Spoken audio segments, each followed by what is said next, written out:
दोस्तों, राहुल गांधी ने मोदी पर बहुत बड़ा अटैक किया है और एक ऐसी बात कही है जिससे कि भारतीय सुरक्षा, जो जिसे कहते हैं कि सिक्योरिटी फोर्सेस के लिए शर्मनाक बात है। ये बात खुद राहुल गांधी ने पार्लियामेंट में खड़ी होकर कही है और इसी पे चर्चा करने के लिए हमारे साथ एक्स-रे ऑफिसर एनके सूद सर। सूद सर, नमस्कार, आपका बहुत बहुत स्वागत है।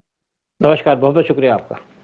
सूद, राहुल गांधी का कहना है कि भारत की जमीन पर कब्जा कर लिया और ये पहली बार नहीं है। अब की बार उसने कहा है कि एक मैगजीन में दावा किया गया है और ये किसकी बुक से कोट किया गया है? जो एक्स आर्मी चीफ थे उनकी बुक से कोट किया गया है।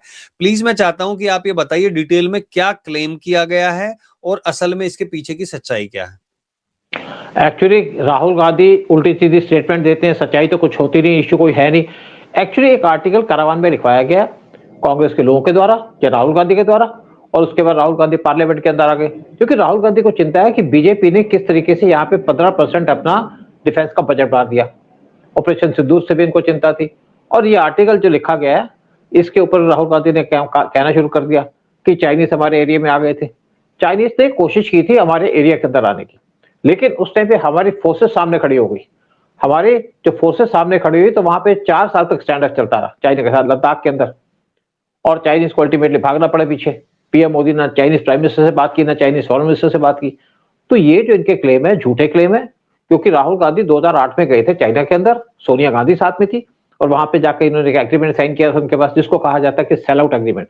उस एग्रीमेंट के अंदर ये कांग्रेस से जब पूछा गया तो इनका पार्टी टू पार्टी एग्रीमेंट है, उसका राहुल गांधी ने कभी जवाब नहीं दिया।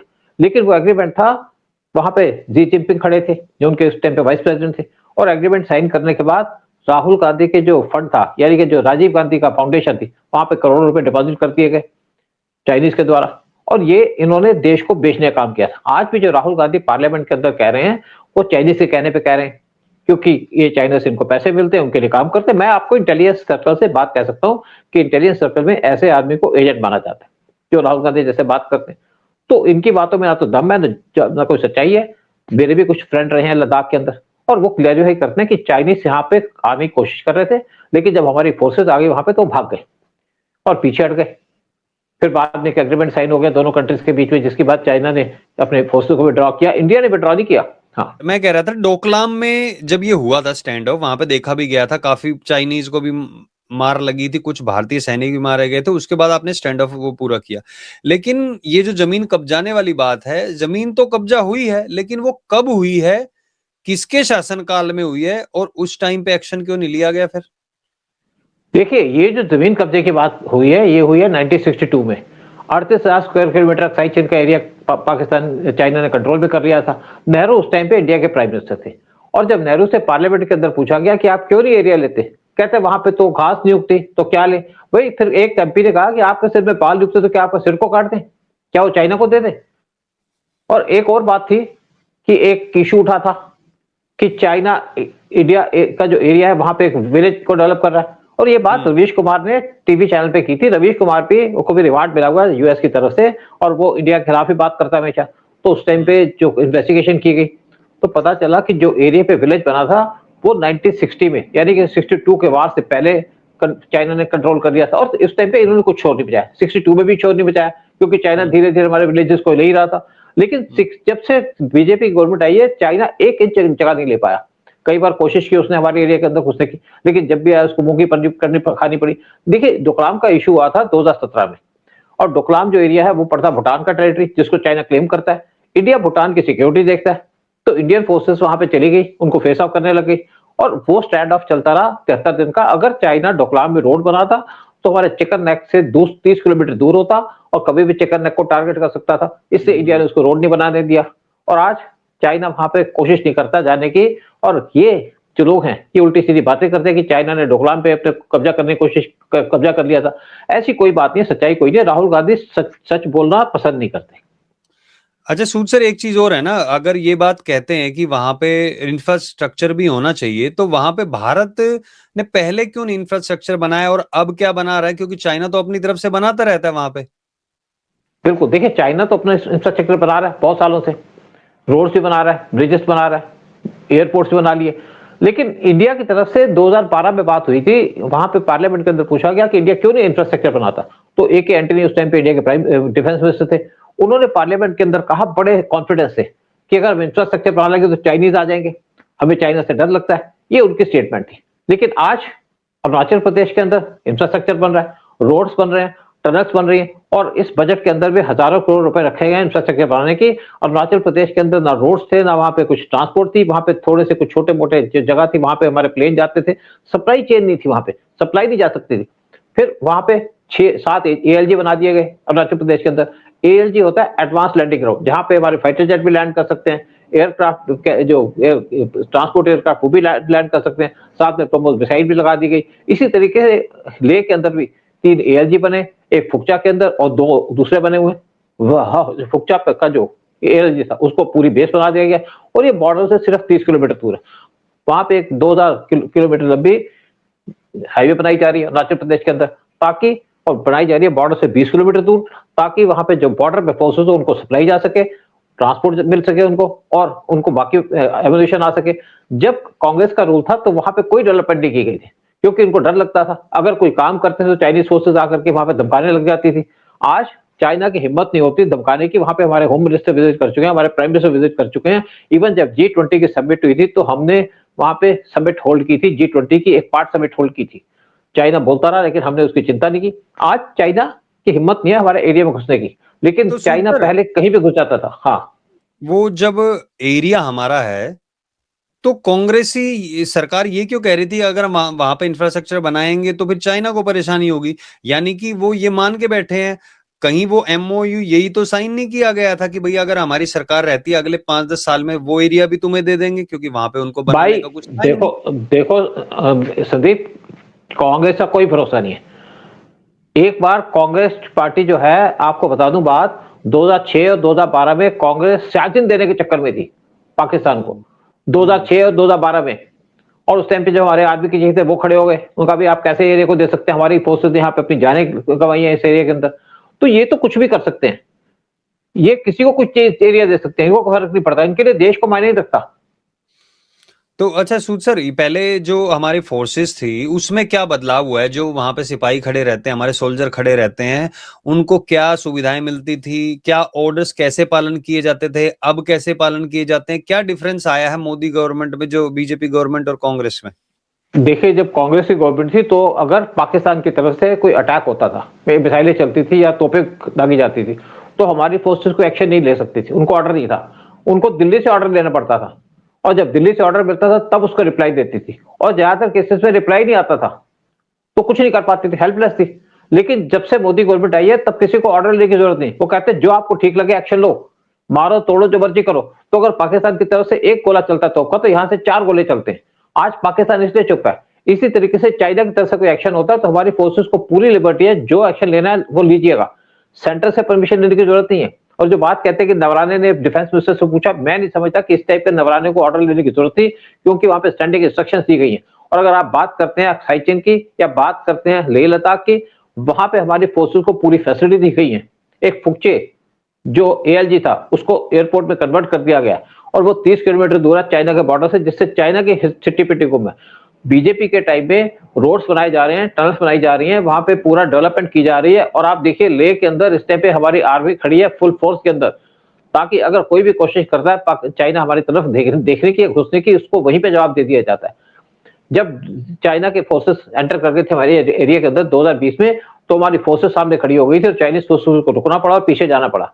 बाद में 4 साल के बाद ये स्टैंड अप खत्म हुआ। कांग्रेस के टाइम में कोई फोर्स सामने नहीं हो रही थी चाइना के, क्योंकि उनको ना ऑर्डर थे, ना उनकी परमिशन थी, ना उनमें दम था। दम इसलिए था कि ना तो उनके पास आर्म्स थे, ना एमुनिशन थे, ना उनको कोई किसी टाइप की परमिशन थी। आज हमारी फोर्सेस खड़ी हैं, हमारा बॉर्डर सेफ है, इसीलिए खड़े हैं कि यहाँ पे मोदी गवर्नमेंट ने डायरेक्ट ऑर्डर दे रखे हैं कि आप स्टैंड ऑफ ऑर्डर लीजिएगा, आपको ऑर्डर लेने की कोई जरूरत नहीं है, आपके पास ऑर्डर है, आप अपने देश की सुरक्षा कीजिएगा, वो ऑर्डर मिलेगा।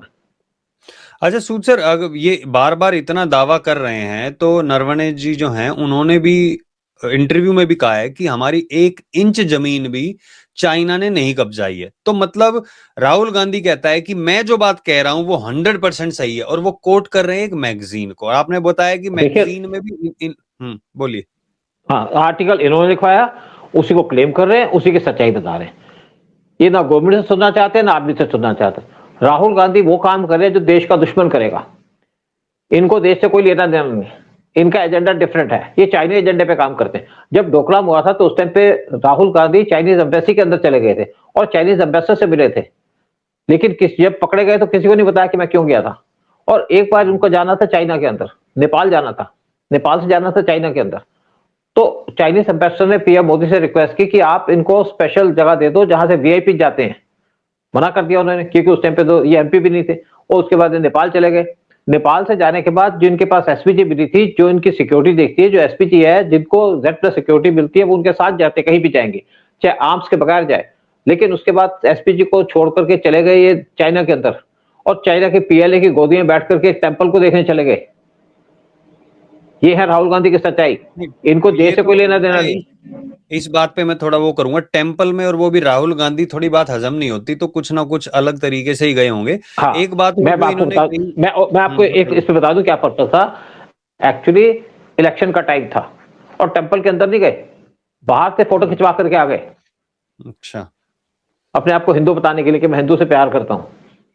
अच्छा, एक चीज ये बार बार दावा करते हैं, कहते हैं कि 100% मैं ये बात कह रहा हूं कि ये बात सच है। इन्होंने महाराष्ट्र में भी कई की वोट चोरी हुई है, वहां पे जिसके डेटा के आधार पे कहा, उसने कहा भैया हमारे डाटा में हमसे गलती होगी। फिर इसने कहा हरियाणा में जिस ब्राजीलियन का फोटो दिखाया था, वो कह रही है कि मेरी फोटो का गलत इस्तेमाल हुआ, राहुल गांधी को गाली बक रही है। और जिन औरतों के बारे में बताया गया कि एक एक घर में 80, उन्होंने बताया कि वो तो बहुत बड़ा परिवार है, वो सच में ही वहां पे लोग रहते हैं। तो जहां जहां पे राहुल गांधी कहता है कि मैं 100% कह रहा हूं और ये सच्ची बात है, तो अब क्या एक ऐसा मैप तो नहीं कहूंगा मैं, क्या एक ऐसा लोगों के दिमाग में आइडिया बन गया, एक सोच बन गई है कि राहुल गांधी अगर किसी चीज के अगेंस्ट बोल रहा है तो यानी कि वो भारत के लिए अच्छी बात है। क्या इस तरीके की चीज बन गई है लोगों की? बिल्कुल बन गई। आप देखिए ना राहुल गांधी ने क्या शोर मचाया जब ये पावर थे, तो कोई डील नहीं की गई, डिफेंस के इक्विपमेंट नहीं खरीदे गए। सिर्फ खरीदे गए तो आपके वीआईपी हेलीकॉप्टर खरीदने की बात थी, वहां भी करप्शन का केस सामने आ गया। जब रफाल लिए पीएम मोदी ने, तो वहां पे भी शोर मचा दिया, कितने महंगे रफाल क्यों लिए। उनका भाई रफाल लिए, उसके बाद हमें उसके ऊपर एमुनिशन चाहिए, मिसाइलें चाहिए, सारा सिस्टम चाहिए, रडार चाहिए, उसका प्राइस तो अलग होता है। लेकिन उसके बाद शोर बजाते रहे। अल्टीमेटली केस सुप्रीम कोर्ट में गया, सुप्रीम कोर्ट ने इनको झाड़ दिया, चुप चुप हो गए। इनको तो शोर मचाने की आदत है, क्योंकि इनका एजेंडा डिफरेंट है। आपको याद होगा कि ग्रेट निकोबार पे इंडियन गवर्नमेंट 72,000 करोड़ रुपए खर्च रही है। वहां पे एक नेवल बेस बनाई जा रही है, एयरक्राफ्ट कैरियर खर्च होगा। तो सोनिया गांधी जो आज तक कुछ बोली नहीं नेशनल इश्यू के ऊपर, उन्होंने कह दिया, एक आर्टिकल को रेफर कर दिया, और आर्टिकल भी इनके लोगों ने लिखा होगा किसी चक्कर पे, क्योंकि सोनिया गांधी को ना तो हिंदी आती है ना इंग्लिश आती है, लिख पढ़ तो सकती नहीं है, इटालियन आती है, उसको तो यहाँ कोई यूज नहीं है। तो सोनिया गांधी ने आर्टिकल का रेफरेंस देकर के कहा, और इनके नाम पे आर्टिकल था, कि आप वहां पे जो थोड़े से लोग बैठे हैं क्यों उनको हटा रहे हो। क्योंकि इनको चिंता ये थी कि अगर ग्रेट निकोबार के अंदर नेवल बेस बनेगी तो उससे चाइना को दिक्कत हो रही है, चाइना को परेशानी है, क्योंकि नेवल बेस ये बनी है मलक्का स्ट्रेट के पास, और मलक्का स्ट्रेट वो है जहां से चाइनीज वारशिप इंडियन ओशन के अंदर आने की कोशिश करते हैं। 4 किलोमीटर चौड़ा मलक्का स्ट्रेट है, और वहां पे इंडिया की बेस होगी, तो चाइनीज वारशिप आ नहीं पाएंगे। जब हमारा डोकलाम पे जब हमारा स्टैंड ऑफ चल रहा था बॉर्डर पे ले में, तो उस टाइम पे हमारे जब सोल्जर को मारा गया तो हमने बदला ले लिया। उसके बाद इंडिया ने अपने 2 वारशिप भेज दिया मलक्का स्ट्रेट पे कि आप जाइए और रोकिए इसको। जैसे वारशिप गए तो चाइना का एक स्पाई शिप इंडियन ओशन के अंदर था, तो इमीडिएटली उसको ऑर्डर किया, भाग जाओ, ये तो हमारे इसको रोक देंगे स्पाई शिप को।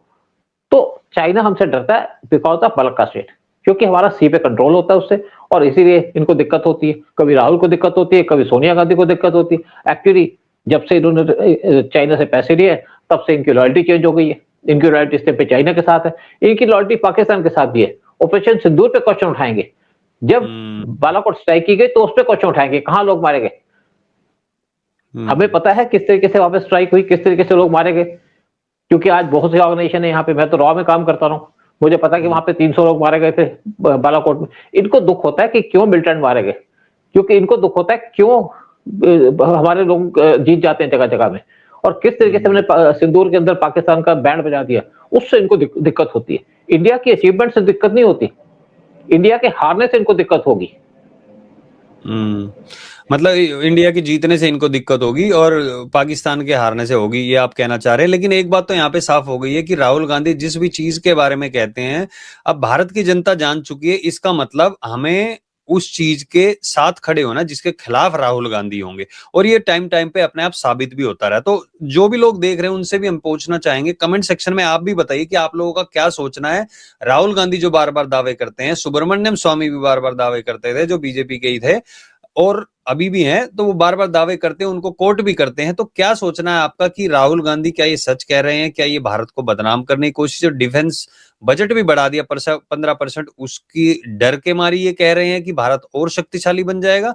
प्लीज कमेंट सेक्शन में जरूर लिखिएगा। और सूद सर, बहुत बहुत धन्यवाद आपका भी आने के लिए और सारी जानकारी देने के लिए। जय हिंद, जय भारत। बहुत बहुत शुक्रिया। जय हिंद, जय भारत।